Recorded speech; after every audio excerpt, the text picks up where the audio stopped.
देखो गाइस, आज हमारा होटल बंद है।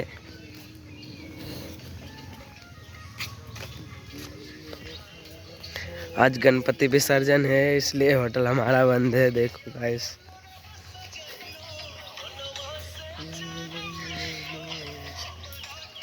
हम लोग आए यहाँ पे साफ सफाई करने के लिए सुबह सुबह।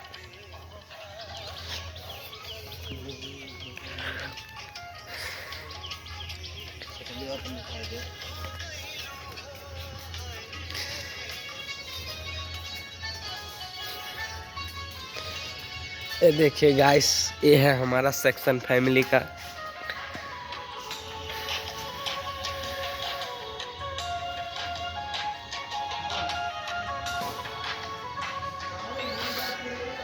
ये देखो हमारे यहाँ पे मछली